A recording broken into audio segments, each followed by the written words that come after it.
تو پردہ اگر آپ کر لیں اپنے ہر غیر محرم سے، یہ نہیں کہ فلاں بھائی ہے فلاں دیور ہے، یہ بھائیوں اور دیوروں کو جس طرح ہم سمجھتے ہیں نا، یہ زیادہ اللہ کے رسول صلی اللہ علیہ وسلم نے تلقین فرمائی ہے۔ اللہ کے رسول صلی اللہ علیہ وسلم نے فرمایا کہ دیور تو موت ہے، یعنی جس طرح موت سے بچتے ہو ایسے دیور سے بچو۔ دیور، نندوئی اور بہنوئی، یہ جو قریبی رشتے ہوتے ہیں، اللہ کے رسول نے فرمایا یہ آستین کے سانپ ہیں، یعنی پردہ اس قدر اس سے سختی سے کرو جیسے آستین کے سانپ سے بچنے کے لیے کیا جاتا ہے۔ اور جو کزنز جن کو آپ بھائی کہتے ہیں، اللہ بہتر جانتے ہیں کہ آپ کا بھائی کون ہے اور کون نہیں ہے۔ اللہ نے جو بھائی آپ کے لیے بنا دیا بس وہی آپ کا بھائی ہے، وہی آپ کا محافظ ہے، وہی آپ کے لیے جائز ہے۔ اپنے کزنز سے جو ہے وہ اپنا پردہ رکھیں اور اپنا فاصلہ رکھیں۔ یہ اسلام ہمیں جو حد سکھا رہا ہے یہ ہماری ہی حفاظت کے لیے ہے۔ اب جو لوگ کہتے ہیں نا کہ کزنز، دیور، نہیں ہم تو بھائیوں کی طرح اور بیٹوں کی طرح سمجھتے ہیں، تو پھر انہی بھائیوں اور بیٹوں سے رشتہ کیسے طے ہو جاتا ہے؟ کئی ایسے کزنز میرج دیکھے نہیں ہے، کتنے ہی ایسے ہوتے ہیں جو اپنے کزن سے شادی ہوتی ہے، یا اپنے جو ہے وہ اس طرح کے رشتہ دار جو قریبی ان سے شادیاں ہو جاتی ہیں۔ اپنے امی ابو کے جو کزنز ہوتے ہیں جن کو ہم چاچو یا ماموں کہتے ہوتے ہیں، بعض دفعہ ان سے رشتہ طے ہو جاتا ہے، تو تب وہ بھائی اور چاچو ماموں کہاں جاتے ہیں؟ تو اس لیے جو اللہ نے حدود بنائی ہیں، اللہ کے احکامات کی پابندی کریں اور اپنے اندر سب سے پہلے پردہ کرنے کی جو ہے وہ کوشش کریں کہ اگر پردہ آ گیا تو پھر ہماری حفاظت ہے۔ اور یہ 4 چیزیں جب آ گئی تو اللہ فرما رہے ہیں قد افلح المؤمنون، یہ وہ مومن ہیں جو کامیاب ہو گئے، جن کو اللہ نے کامیابی کا سرٹیفکیٹ دے دیا۔ کوئی مشکل ہے یہ 4 کام؟ مجھے نہیں لگتا کہ یہ 4 کام مشکل ہے، اور جب اللہ کے لیے کی جائے تو پھر تو اور بھی زیادہ آسان ہو جاتے ہیں۔ اس کے بعد دوسرے نمبر پہ آیت نمبر 3 میں جو لغو باتوں سے کنارہ کشی کا ذکر ہے، کہ جو لغو یعنی فضول باتوں سے منہ موڑ لیتے ہیں۔ لغو وہ کام ہوتے ہیں، فضول وہ کام ہوتے ہیں جس کا نہ دنیا میں فائدہ اور نہ آخرت میں۔ غیبت ہے، بے مقصد کی بحث ہے، دوسروں کے ذاتی معاملات میں مداخلت ہے، یہ سب چیزیں اس میں شامل ہو جاتی ہیں۔ جیسے ایک قیمتی گاڑی گندے راستے سے بچ کر گزرتی ہے، مومن اپنے کانوں اور اپنے زبان کو فضول باتوں کی گندگی سے بچاتا ہے۔ اس کے بعد آیت نمبر 12 سے 14 کے درمیان انسانی تخلیق کا عجوبے کا اللہ تعالیٰ ذکر فرماتے ہیں کہ ہم نے انسان کو مٹی کے خلاصے سے پیدا کیا، پھر اسے نطفہ بنا کر محفوظ جگہ میں رکھا، پھر اسے لوتھڑا بنایا، پھر ہڈیاں بنائی اور ان کے اوپر پھر گوشت چڑھایا۔ یہ آیات جنین کے ان مراحل کو بیان کرتی ہے جو سائنس نے صدیوں بعد دریافت کیے، لیکن اللہ نے قرآن میں پہلے ہی اس کو وضاحت کے ساتھ پیش کیا۔ تو اپنی حقیقت کو یاد رکھیں، جو رب مٹی سے اور ایک حقیر نقطے سے اتنا خوبصورت انسان بنا سکتا ہے، وہ ہمیں دوبارہ بھی اٹھا سکتا ہے، وہ ہر ایک چیز پر قدرت رکھ سکتا ہے۔ اس کے بعد آیت نمبر 23 سے 30 کے درمیان حضرت نوح علیہ السلام اور کشتی کی تعمیر کا ذکر ہے کہ نوح علیہ السلام نے اپنی قوم سے کہا، اے میری قوم، اللہ کی بندگی کرو، اس کے سوا تمہارا کوئی معبود نہیں۔ پھر قوم نے کیا کیا؟ قوم نے مذاق اڑایا، تو اللہ نے فرمایا کہ ہماری نگرانی میں کشتی بناؤ۔ جب کشتی بنانے لگ گئے تو لوگ مذاق بنانے لگ گئے، مذاق اڑانے لگ گئے کہ اچھا دیکھو یہ کون سی کشتی ہے جو خشکی پہ بھی چلے گی، پانی تو یہاں دور دور تک موجود نہیں ہے، خشکی پہ کون سی کشتی چلے گی؟ لیکن نوح علیہ السلام نے لوگوں کی باتوں کو اگنور کیا۔ ہم کہاں سے ناکام ہوتے ہیں؟ ہم اگنور نہیں کر پاتے۔ اپنی زندگی میں اگنور کرنا سیکھ لینا آپ، تو کئی ایسی پریشانیاں جو ہم سے ویسے ہی دور ہو جائیں گی۔ تو اللہ کے رسول نوح علیہ السلام نے کیا کیا کہ ان کو اگنور کر کے اللہ کے حکم پر چلتے رہے۔ بالآخر جب ہر طرف سے پانی آ گیا، اللہ کا عذاب آ گیا، سب کچھ ڈوبنے لگا، نوح علیہ السلام کی وہ کشتی تیرنے لگی اور کامیاب ہو گئے، تب جا کے ان کو سمجھ آئی۔ جب آپ اللہ کے حکم پر چلتے ہیں تو آپ اللہ کی نگرانی یعنی اللہ کی سیکیورٹی میں آ جاتے ہیں، پھر دنیا کی کوئی طاقت بھی آپ کو ڈبو نہیں سکتی۔ تو دنیا والوں سے مت ڈریں، اللہ کے لیے کریں۔ اگر آپ کے پاس خوشی غمی کا موقع ہے، آپ ہندوانہ اور سکھوں کی رسموں کو چھوڑ کر قرآن و سنت کے مطابق اپنے دکھ سکھ کرنے لگ جائیں، لوگ چاہے آپ کے خلاف ہوں۔ پھر نوح علیہ السلام کی قوم کی طرح لوگ کتنا ہی مذاق بنا لیں آپ کا، چاہے لوگ یہ کہہ لیں گے ان کے پاس خرچ نہیں تھا، پیسہ نہیں تھا، یہ نہیں تھا، وہ نہیں تھا، جو مرضی باتیں کریں، آپ نے اللہ کے لیے کرنا ہے۔ تو پھر نوح علیہ السلام کی طرح اللہ بھی آپ کی اس وقت مدد فرمائیں گے جب دوسرے خود ڈوب رہے ہوں گے، اس وقت ان کو سمجھ آئے گی کہ دیکھو یہ کامیاب ہو گیا۔ اور ضروری نہیں ہے کہ دنیا میں یہ بدلے آئیں، آخرت میں بھی ہو سکتا ہے۔ اس کے بعد اللہ تعالیٰ آیت نمبر 55 سے 56 کے درمیان دنیا کی زندگی کے دھوکے کا ذکر فرماتے ہیں کہ کیا یہ لوگ سمجھتے ہیں کہ ہم جو ان کو مال اور اولاد دیے جا رہے ہیں تو ہم ان کو بھلائیاں دینے میں جلدی کر رہے ہیں؟ نہیں، بلکہ یہ شعور نہیں رکھتے۔ جیسے مچھلی کو دانہ دیا جاتا ہے تاکہ وہ جال میں پھنس جائے، کبھی کبھی مال کی کثرت انعام نہیں بلکہ آزمائش بن جاتی ہے۔ اور دنیا والے مال کو دیکھ کر خوش ہیں، مقام و مرتبے کو، اپنے حسن کو دیکھ کر خوش ہیں۔ ان کو یہ نہیں پتا کہ یہ وہی مثال ہے مچھلی کو دانہ دینے والی، اللہ اس کے ذریعے تمہیں آزمائش میں ڈال رہے ہیں اور تم جانتے تک نہیں ہو، اللہ کی نافرمانیاں کر رہے ہو۔ مال اور اولاد کی کثرت پر مغرور نہ ہو کبھی، دیکھیں کہ کیا یہ چیزیں آپ کو اللہ کے قریب بھی کر رہی ہیں یا دور کر رہی ہیں۔ اگر یہ چیزیں آپ کو اللہ کے قریب کر رہی ہیں تو پھر آپ کامیاب ہیں، اور اگر یہ چیزیں آپ کو اللہ سے دور کر رہی ہیں تو یہ وہ آزمائش تھی جس میں آپ فیل ہو چکے۔ اس کے بعد آیت نمبر 62 میں اللہ تعالیٰ فرماتے ہیں کہ اللہ کسی پر بوجھ نہیں ڈالتا، ہم کسی بھی جان پر اس کی طاقت سے زیادہ بوجھ نہیں ڈالتے، اور ہمارے پاس ایک ایسی کتاب ہے جو سچ بولتی ہے۔ یہاں پہ اللہ تعالیٰ فرما رہے ہیں کہ اگر آپ پر کوئی آزمائش آئی ہے تو یقین رکھیں کہ اللہ کو معلوم ہے کہ آپ اسے برداشت کر سکتے ہیں۔ کبھی کبھی ایسا ہوتا ہے نا کہ ہمیں لگتا ہے کہ یہ تکلیف بہت بڑی ہے، یہ میری برداشت سے باہر ہے، شاید یہ میں برداشت نہیں کر سکوں گی، لیکن نہیں، اس ٹائم اس آیت کو یاد کریں کہ اللہ فرما رہے ہیں کہ میں اپنے بندے کو اس کی وسعت سے زیادہ تکلیف نہیں دیتا، اس کی استطاعت سے زیادہ تکلیف نہیں دیتا۔ اس کا مطلب ہے کہ آپ وہ سہنے کی آپ کی طاقت موجود ہے۔ آپ نے دیکھا نہیں کتنی بڑی اپنے پیچھے ماضی میں دیکھیں کتنی ایسی پریشانیاں آئی ہوں گی، بیماریاں آئی ہوں گی، مسائل آئے ہوں گے، جب آپ نے سمجھا ہوگا کہ بس اب اینڈ ہے، اب برداشت نہیں ہے، لیکن اس وقت سے گزر گئے آپ خیر و عافیت سے۔ تو وہ طاقت ہوتی ہے تب اللہ وہ آزمائش یا وہ پریشانی یا وہ مشکل آپ کے اوپر لاتے ہیں۔ تو حالات سے گھبرائے نہیں، اللہ آپ کی ہمت سے بڑا امتحان کبھی نہیں لے گا۔ بس یہ دعا کریں کہ اللہ آزمائش اور امتحان میں پاس کر دیں، اللہ کامیاب مومنوں میں شامل ہمیں فرما دیں۔ اس کے بعد آیت نمبر 96 میں برائی کا بدلہ بھلائی سے، اس کا اللہ تعالیٰ ذکر فرماتے ہیں کہ آپ برائی کو اس طریقے سے دور کریں جو بہترین ہو، اور ہم ان کی باتوں کو خوب جانتے ہیں۔ اللہ فرما رہے ہیں کہ اگر کوئی برائی ہو جاتی ہے آپ سے، کوئی گناہ ہو جاتا ہے، تو اس کے بعد فوراً کوئی نیکی کرو، اس سے کیا ہوگا کہ آپ کا وہ گناہ معاف ہو جائے گا۔ صحابہ کرام ایسے ہی کیا کرتے تھے، جیسے کوئی غلطی ہو گئی، کوئی گناہ ہو گیا، فوری اس کی توبہ بھی کرتے اور اس کے بدلے میں کوئی نیکی ضرور کرتے تاکہ اس کا بدلہ برابر برابر ہو جائے۔ جیسے آگ کو آگ نہیں بلکہ پانی بجھاتا ہے، ویسے ہی سخت گفتگو کا جواب نرمی سے دینا دشمن کو بھی دوست بنا دیتا ہے۔ اسی انداز سے اگر برائی کا بدلہ آپ دوسروں کو بھی اچھائی سے دیں، تب بھی یہی بات ہے کہ دوسروں کے اگر کوئی آپ کے ساتھ برا کر رہا ہے، برائی کر رہا ہے، تو آپ اس کو بھلائی کے ساتھ جواب دیں، اس کی برائی کے بدلے آپ نیکی کر کے دکھائیں۔ اس آیت سے آپ کو دو چیزیں ملیں گی کہ برائی کا بدلہ بھلائی سے دے، ایک تو خود اگر گناہ ہو جائے اس کے بعد فوراً نیکی کر کے بھلائی کے ساتھ اس کو دور کریں، اگر کسی نے آپ کے ساتھ برا کیا ہے تو اس کے بدلے بھی اچھائی آگے سے دے، آگ کے بدلے آگ نہیں، آگ کے بدلے پانی دے، تب وہ بجھے گا۔ اگر آگ کے بدلے آگ ہی ہو تو وہ کبھی بجھے گی نہیں۔ اگر کوئی آپ کو گالی دیتا ہے تو آپ جواب میں خاموش ہو جائیں، یہی مومن کا وقار ہوتا ہے۔ کوئی برا بھلا کہہ رہا ہے، خاموش ہو جائے۔ کسی کے برا بھلا کہہ دینے سے کیا ہوگا؟ کیا آپ پہ اثر پہنچے گا؟ کچھ بھی نہیں ہوگا، آپ خاموش ہو جائیں اللہ کے لیے۔ اس کے بعد آیت نمبر 99 سے 100 کے درمیان موت کے وقت کی حسرت کا اللہ تعالیٰ ذکر فرماتے ہیں کہ جب ان میں سے کسی کو موت آنے لگتی ہے تو کہتا ہے کہ اے میرے رب مجھے واپس بھیج دے تاکہ میں نیکی کر سکوں، مگر اب اس کے پیچھے ایک برزخ یعنی پردہ ہے قیامت کے دن تک۔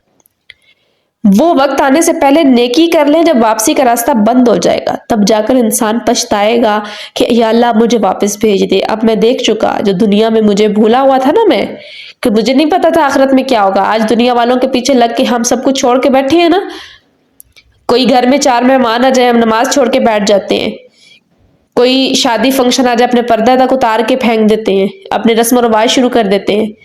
تو اس آخرت کے دن پہ ان لوگوں کے پیچھے چھوڑنے کے بعد آپ کو پتہ چلے گا کہ ہم جب آخرت میں جائیں گے وہاں ہمارے لیے کوئی مددگار نہیں ہوگا۔ تب ہم کہیں گے یا اللہ اب واپس بھیج دے، اب تو میں نے آخرت دیکھ لی، اب میں ایسا نہیں کروں گا، لیکن اب کوئی راستہ نہیں، اب وہ راستہ بند ہو چکا، اب اس کی تیاری ابھی سے کرنی ہے۔ یہ امتحان گاہ ہے، جو امتحان میں بھی آپ لکھ رہے ہیں اسی کا رزلٹ آپ کو ملنا ہے، اور وہ رزلٹ امتحان کے بعد کا آیا ہوا رزلٹ کبھی چینج نہیں ہوتا۔ دنیا میں تو پھر بھی آپ کو سپلیوں والا ایک آپشن مل جاتا ہے نا، آخرت میں وہ بھی نہیں ہے۔ تو آج سے ہی آخرت کی تیاری شروع کر دیجئے۔ اس کے بعد اللہ تعالیٰ 101 آیت میں بیان فرماتے ہیں رشتوں کی آزمائش کا ذکر کہ پھر جب سور پھونکا جائے گا تو اس دن ان کے درمیان نہ رشتے ناتے رہیں گے اور نہ وہ ایک دوسرے کو پوچھیں گے۔ وہ رشتے جن کے لیے آج ہم گناہ کرتے ہیں کل وہ ہمیں پہچاننے سے بھی انکار کر دیں گے۔ رشتوں کے حقوق ضرور پورے کریں، مگر رشتوں کی خاطر اللہ کی نافرمانی کبھی نہ کریں۔ اس کے بعد آیت نمبر 118 میں اللہ تعالیٰ بخشش اور رحمت کا ذکر فرماتے ہیں اور ایک دعا کا ذکر فرماتے ہیں۔ اللہ فرماتے ہیں اور کہو کہ اے میرے رب بخش دے اور رحم کر، تو سب سے بہتر رحم کرنے والا ہے۔ سورہ مومنون کا اختتام اسی خوبصورت دعا پر ہوتا ہے۔ اپنی ہر محنت اور عبادت کے بعد اللہ سے اس کی رحمت مانگیں، کیونکہ ہم اپنے عمل سے نہیں بلکہ اللہ کے فضل سے کامیاب ہوں گے انشاءاللہ۔ یہاں پہ سورہ مومنون مکمل ہوتی ہے، اس کے بعد سورہ نور کا آغاز ہوتا ہے۔ سورہ نور انتہائی خوبصورت سورت ہے اور عورتوں کے لیے ایک مین پوائنٹ ہے، سب سے زیادہ لازم جو میں کہتی ہوں عورتوں کو پڑھنی اور سیکھنی چاہیے تفصیل کے ساتھ، وہ سورہ نور ہے۔ آیت نمبر 1 سے 14 تک حیا اور پاک دامنی کا قانون اللہ تعالیٰ پہلی دوسری آیت میں ہی بیان فرماتے ہیں۔ آیت نمبر 2 سے 4 کے درمیان اس صورت میں اللہ نے زنا کی سزا اور پاک دامن عورتوں پر تہمت لگانے کی سخت سزا بیان فرمائی۔ اللہ نے معاشرے کی عزت کو محفوظ کرنے کے لیے سخت قوانین بنا دیے کہ کسی کی عزت پر کیچڑ نہ اچھالیں جب تک 4 گواہ نہ ہوں۔ کسی کے کردار پر بات کرنا عظیم گناہ ہے۔ اللہ تعالیٰ نے یہاں پر اس کی سزا کا 100 کوڑے مارنے کا، اور اگر شادی شدہ ہے تو ان کو سنگسار کرنے، یعنی ان کو جو ہے گڑھا کھود کر اس میں گرا کر اوپر سے پتھر مارتے رہے جب تک وہ مر نہ جائیں، یہ سزا بیان کی ہے۔ اور آج دیکھیں ایک فیشن بن چکا ہے، girl friend, boy friend, relation, یہ سب ایک فیشن بن چکا ہے۔ جس کے پاس گرل فرینڈ نہیں، بوائے فرینڈ نہیں، اس کو تو کچھ سمجھا ہی نہیں جا رہا، اچھا تم اس قابل ہی نہیں ہو۔ یہ ایک ٹرینڈ اور فیشن ہے جو آپ کو جہنم کی طرف لے کر جا رہا ہے۔ اسلامی حکومت میں اتنی سخت سزا دنیا میں ہی موجود ہے، تو سوچیں آخرت میں آپ کا کیا حال ہونے والا ہے۔ تو اللہ کے لیے اس آخرت کی تیاری کر لیں۔ آج ہم چھوٹی چھوٹی باتوں پر تہمت لگانے والے کی سزا 80 کوڑے بیان فرمائی دنیا میں، اور آج عورتیں 2 بیٹھی ہیں، کسی کی بھی بات فلاں کا فلاں سے تعلق ہے، فلاں ایسی ہے، فلاں ویسی ہے، چھوٹا سا کسی کی بات کا ذکر ہوگا، فلاں تو ہے ہی ایسی، ہاں میں نے بھی اسے دیکھا تھا، فلاں موبائل پہ لگی ہوئی تھی، فلاں پتہ نہیں کس سے بات کر رہی تھی، فلاں آدمی ایسا ہی ہے، کونے پہ کھڑا ہوتا ہے، گلیوں پہ پھرتا ہے، اس کا کردار ہی غلط ہے، فلاں ایسا ہے۔ کسی کی چھوٹی سی بات سن لی، ہاں مجھے بھی پتہ ہے، اس کی 4 اور بھی باتیں نکل آئیں گی۔ تو ایسی باتیں کرنے والوں کے لیے اللہ فرما رہے ہیں کہ جب تک 4 گواہ نہیں نہ پیش کرنے تب تک آپ کی چھٹی نہیں ہے۔ اس کے علاوہ پھر آپ دنیا اور آخرت کے عذاب کو جو ہے وہ انتظار کریں۔ تو اس آیت کے بعد سب سے پہلے اللہ سے پاک دامنی کا سوال کریں، اللہ سے دعا کریں کہ اللہ ہمیشہ ہماری حفاظت فرمائے، ہمیں پاکیزہ رہنے کی توفیق عطا فرمائے، اور دوسرا ہمیں اپنی زبان پر کنٹرول کرنے کی توفیق عطا فرمائے۔ یہ زبان جو ہے نا، یہ ہمیں پتہ نہیں کہاں سے کہاں لے جاتی ہے۔ چھوٹی چھوٹی باتوں کو بڑھا کر پیش کرنا، ہمیں پتہ ہی نہیں ہے کہ ہمارے سارے اعمال شاید تباہ ہو رہے ہیں اس کی وجہ سے۔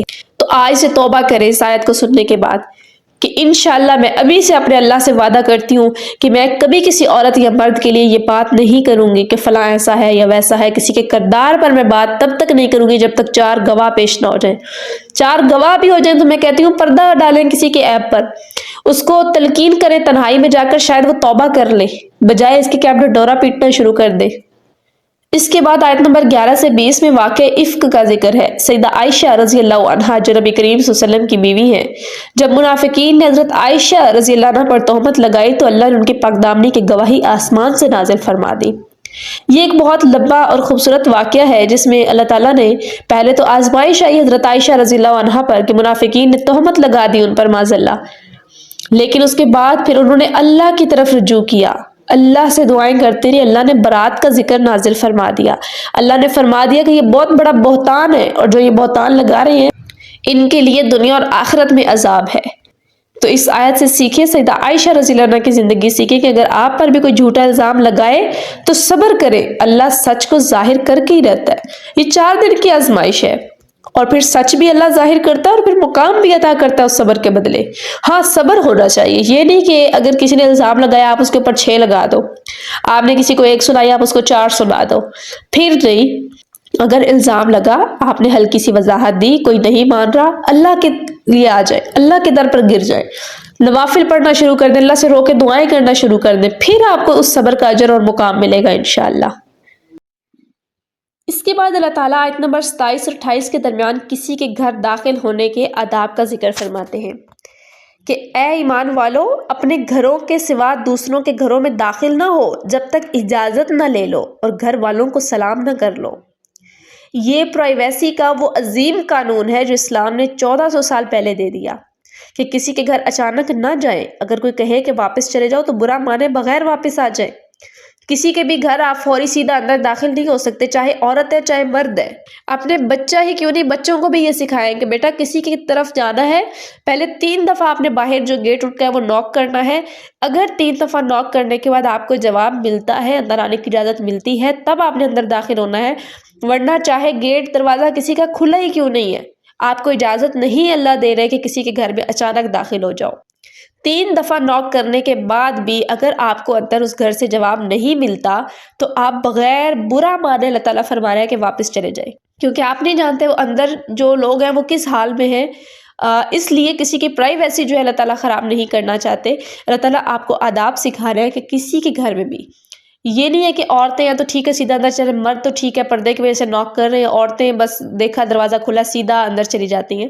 تو یہ عادت آج سے ختم کر دیجیے۔ اللہ نے قرآن میں واضح اس کا حکم فرما دیا کہ کسی کے بھی گھر جانا 3 دفعہ نوک کرنا ہے، اس کے بعد جواب ملے تو ٹھیک، اگر نہیں تو واپس چلے جانا ہے۔ اور پھر برا بھی نہیں منانا کہ دیکھا دروازہ نہیں کھولا، میں گئی تھی، یہ تھا وہ تھا، پھر کوئی بات بھی منہ نہیں بنانا۔ اس کے بعد آیت نمبر 30 اور 31 میں اللہ تعالیٰ نظروں کی حفاظت کا ذکر فرماتے ہیں کہ مومن مردوں سے کہو کہ اپنی نظریں نیچی رکھیں، اور مومن عورتوں سے کہو کہ اپنی نظریں نیچی رکھیں اور اپنی زینت کو ظاہر نہ کریں۔ بد نظری دل میں گناہ کا ایک بیج ہوتی ہے۔ نظر کا پردہ دل کے سکون کی ضمانت ہوتا ہے۔ پردہ صرف کپڑے کا نام نہیں ہے، برقع اوڑھ لینے کا نام نہیں ہے، بلکہ نظروں کی حیا کا نام بھی ہے۔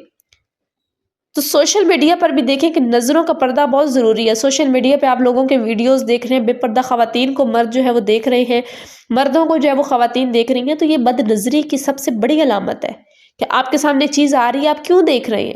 اللہ نے منع کر دیا۔ اچھا، اس میں ایک چیز یہ ہے کہ ہمارے معاشرے میں ہمیشہ یہ کہا جاتا ہے کہ عورت اپنی نظریں نیچی رکھے، عورت کسی کو دیکھ نہیں سکتی، عورت کسی سے بات نہیں کر سکتی، عورت کسی کا تعلق نہیں بنا سکتی، عورت کسی سے پسند کا نکاح نہیں کر سکتی۔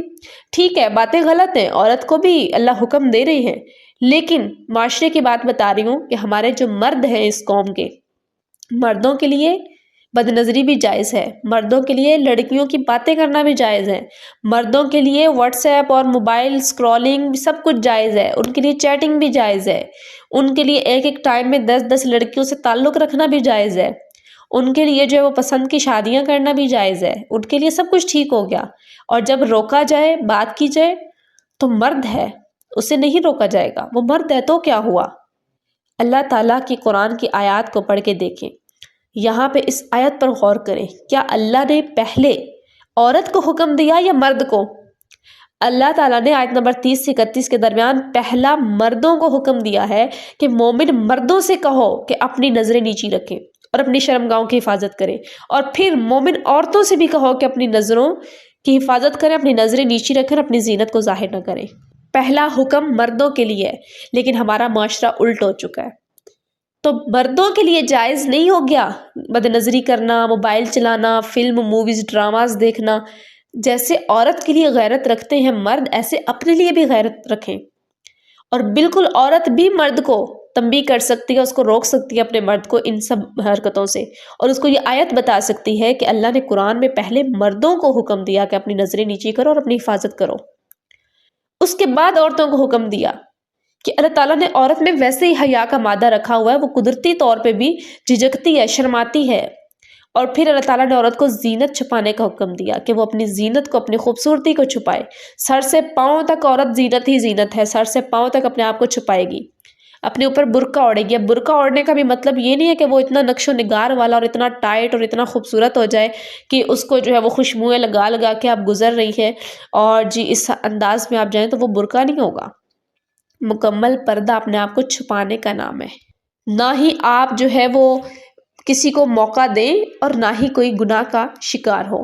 تو دونوں کے لیے اللہ تعالیٰ فرما رہے ہیں کہ بد نظری دونوں کے لیے ایسی ہے، دونوں کے لیے جائز نہیں۔ اللہ تعالیٰ سمجھ کی توفیق عطا فرمائے اور اللہ تعالیٰ اس پر عمل کی توفیق عطا فرمائے۔ اس کے بعد آیت نمبر 32 میں اللہ تعالیٰ نکاح میں آسانی کا ذکر فرماتے ہیں، اور اپنے میں سے بغیر نکاح والوں کے نکاح کر دیا کرو، اگر وہ غریب ہوں گے تو اللہ اپنے فضل سے انہیں غنی کر دے گا۔ آج ہم رزق کے ڈر سے شادیاں لیٹ کرتے ہیں، جبکہ اللہ فرماتا ہے کہ نکاح رزق میں برکت کا ذریعہ ہے۔ نکاح کو آسان بنائیں تاکہ معاشرہ بے حیائی سے بچ سکے۔ اچھا دیکھیں، لیکن ایک چیز ہے، اللہ تعالیٰ یہاں پہ فرما رہا ہے کہ اگر کوئی غریب ہے وہ نکاح کرے گا تو وہ امیر ہو جائے گا، لیکن میرے خیال میں ہمارے پاکستان اور انڈیا میں اور آج کل بلکہ پوری دنیا میں یہ سلسلہ چل رہا ہے کہ جس طرح شادیاں کی جاتی ہیں، میرے خیال میں امیر بھی غریب ہو جائیں گے۔ اتنا خرچ کیا جاتا ہے شادیوں پر، اتنا خرچ کیا جاتا ہے، میرے خیال میں کئی سال تک جو جمع پونجی میں گزار دیتے ہیں کہ ہاں جی شادی کرنی ہے، اتنا جمع کریں جمع کریں جمع کریں، اور وہ 2 سے 3 دن میں اڑا دیا جاتا ہے۔ اللہ فرما رہے ہیں کہ جو غریب ہیں ان کو امیر کرنے کا ذریعہ تھا نکاح، یہاں پر امیر اپنے آپ کو غریب کر رہے ہیں۔ تو اسی لیے ان لوگوں کے نکاح بھی آپ خراب کر رہے ہیں جو آپ رسم و رواج ہندوانہ سیکھو، اپنے لیے تو آخرت برباد کر رہے ہیں، سنت کے خلاف اعمال ہی کر رہے ہیں، لیکن ان لوگوں کے لیے جو غریب بیٹیاں یا بیٹے ہیں ان کے لیے آپ مشکل کا باعث پیدا کر رہے ہیں۔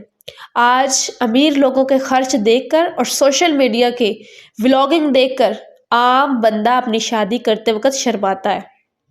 تو اس کا مجرم کون ہے؟ نکاح کو آسان بنانے والا کون لوگ ہوں گے جو اس کو آسان بنائیں گے اگر سب بھی ایسے کرنے لگ جائیں؟ نکاح تو اتنا آسان تھا کہ 2 آدمی گواہ ہوں، وہیں سے ایک لڑکی کا ولی ہو، لڑکا اور لڑکی موجود ہوں، اور ان کے درمیان ایک نکاح خان کا نکاح کر دے، اس کے بعد وہ لڑکی ان کے حوالے ہو جائے گی۔ اس کے بعد اللہ نے جتنی وسعت دی ہے آسانی سے وہ ولیمہ کر کے کچھ جانور ذبح کر کے لوگوں کو کھانا کھلا دیا جائے۔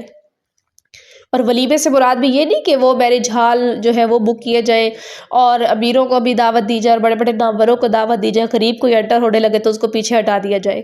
اس کو ولیمہ نہیں کہتے، اس کو فیشن کہتے ہیں، اس کو ٹرینڈ کہتے ہیں۔ تو سنت کے مطابق اگر چلو تو آپ کی زندگی میں آپ کو اتنی ٹینشنیں آئیں ہی نہ۔ تو اللہ تعالیٰ ہمیں خوشی اور غمی کے موقع پر دین اسلام پر عمل کی توفیق عطا فرمائے۔ دنیا داری کو چھوڑ کر جن رشتوں کے لیے، جن دنیا کے لیے ہم کر رہے ہیں، پیچھے ہم نے کیا پڑھا سورہ مومنون میں کہ یہ رشتہ کوئی بھی کام نہیں آئے گا وہاں پہ۔ اس کے بعد آیت نمبر 35 میں اللہ تعالیٰ فرماتے ہیں کہ اللہ زمین و آسمان کا نور ہے، اللہ آسمان اور زمین کا نور ہے، اس کے نور کی مثال ایسی ہے جیسے ایک طاق میں چراغ رکھا ہو، جس کے دل میں اللہ کا نور آ جائے اسے اندھیروں سے ڈر نہیں لگتا۔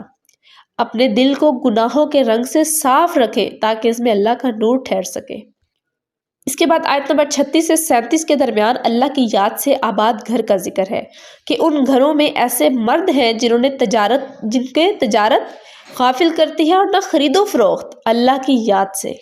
جیسے عطر کی دکان پر بیٹھنے والے کو خوشبو خود بخود آ جاتی ہے، نیک لوگوں کے پاس بیٹھنے سے اللہ کی یاد دل میں بس جاتی ہے۔ تو جو تجارت کرنے والے، خرید و فروخت کرنے والے ایسے لوگ ہیں جو مومن ہیں، اللہ کی یاد سے وہ غافل نہیں ہوتے۔ اس کے بعد دنیا کے کام ضرور کریں لیکن اللہ کو یاد جو ہے وہ ہر وقت دل میں ہونی چاہیے۔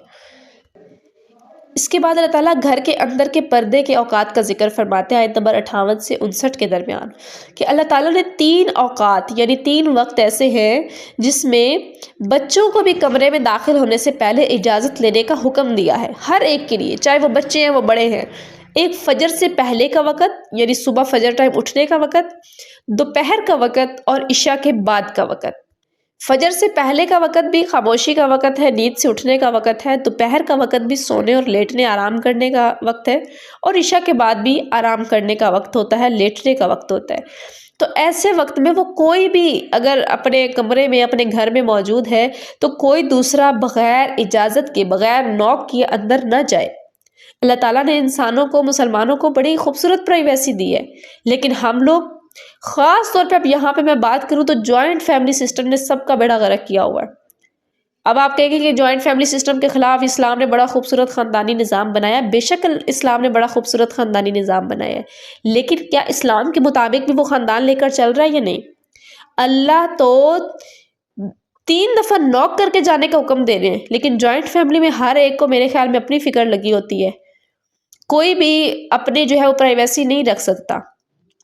تو اگر جوائنٹ فیملی سسٹم اسلام میں کیا ہے، اس کی حقیقت کیا ہے، اور کیا صحابہ کرام کے دور میں جوائنٹ فیملی تھی یا نہیں، اس کے متعلق میں نے جو ہے وہ ویڈیو اپلوڈ کی تھی اسی یوٹیوب چینل میں، وہ آپ کو اینڈ سکرین پہ اسی ویڈیو کے لاسٹ پہ مل جائے گی، وہ کمپلیٹ واچ کریں، سنیں، اس میں آپ کو پتہ چل جائے گا کہ جوائنٹ فیملی سسٹم کا اسلام میں کتنا ایک وہ حکم موجود ہے اور کتنا ایک اسلام نے پسند کیا جوائنٹ فیملی کو۔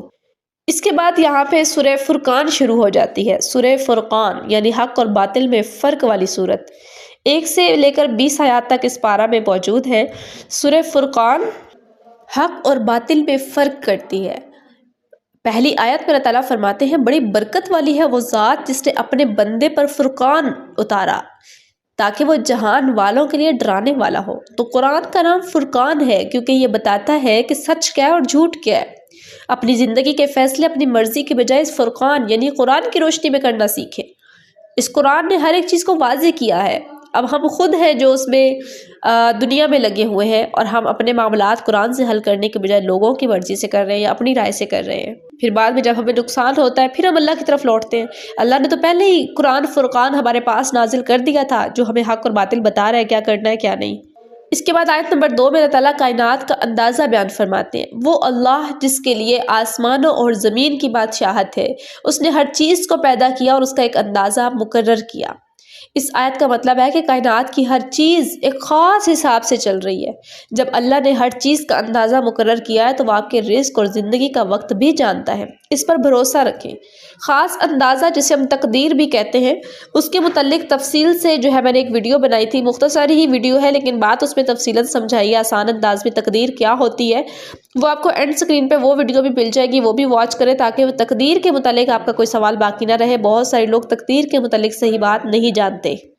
یہاں پہ یہ پارہ مکمل ہوتا ہے۔ اس پارے نے ہمیں بہت کچھ سکھایا جو ہمارے لیے لازم تھا۔ اللہ تعالیٰ ہمیں اس پہ عمل کی توفیق عطا فرمائے۔ آج کی نماز جو ہے اس میں خشوع، عاجزی اور سکون پیدا کرنے کی کوشش کریں۔ اپنی نظروں کی حفاظت کریں، خاص طور پر موبائل استعمال کرتے وقت۔ دوسروں کے کمرے یا گھر میں داخل ہوتے وقت اجازت لینے کی عادت ڈالیں۔ معاشرے میں نکاح کو آسان بنائیں تاکہ برائی کا خاتمہ ہو۔ کائنات کی تسبیح میں شامل ہونے کے لیے صبح شام کے اذکار کا اہتمام کریں۔ یہ ساری چیزیں ہم نے اس پارہ میں سیکھی۔ اللہ سے دعا ہے کہ یا اللہ ہمیں ان مومنین میں شامل کر جو کامیاب ہونے والے ہیں۔ ہمیں حیا اور پاک دامنی کی زندگی عطا فرما۔ یا اللہ ہماری نظروں کو، ہماری زبانوں کو، ہماری سوچوں کو پاک کر دے۔ ہمیں موت سے پہلے نیکی کرنے کی توفیق عطا فرما۔ آمین یا رب العالمین۔